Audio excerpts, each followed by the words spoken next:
Nagluto tayo ng ginataang langka. Bigay ng kapitbahay. Ayan, binalitan niya na. Ako na lang naghiwa. Tapos lalagyan ko siya ng makarel. Tapos gagataan natin. Ayan. Init lang tayo ng ating kawali. Ayan, mainit na ating kawali. Maglagay tayo ng konting oil lang. Gagamitin natin panggisa. So guys, nilagay ko na ang ating bawang sibuyas. Pinagsabay ko na sila. Ayan. Hintayin lang natin siyang mamula-mula ng konti bago natin lagay yung ating makarel.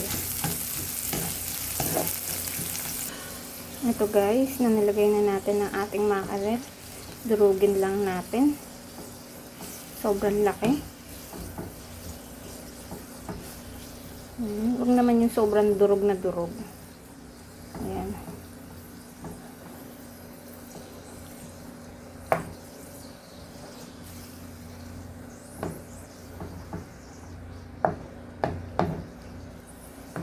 Ayan, gisa muna natin to.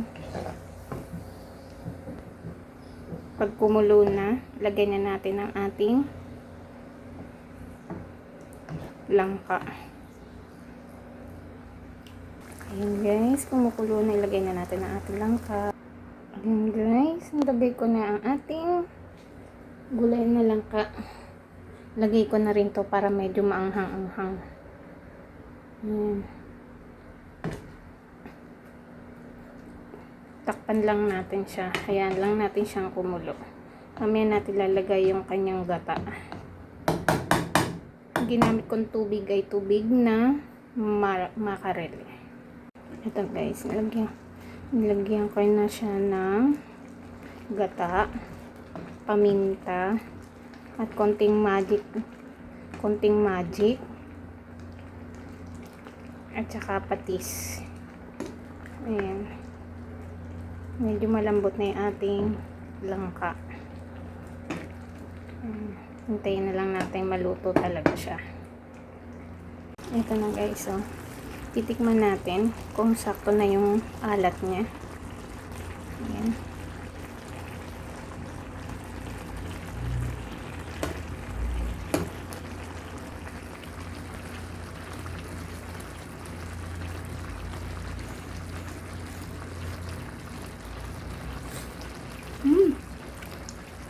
Grabe, ang sarap guys. Try nyo na rin, ang sarap niya. Promise. Mapapa-underize na naman ako na ito mamaya.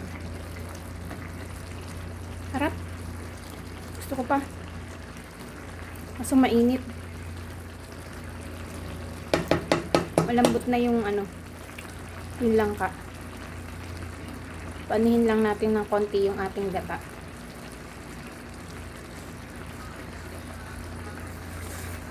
Harap, grabe. Ito yung gusto kong luto. Hanggang masarap.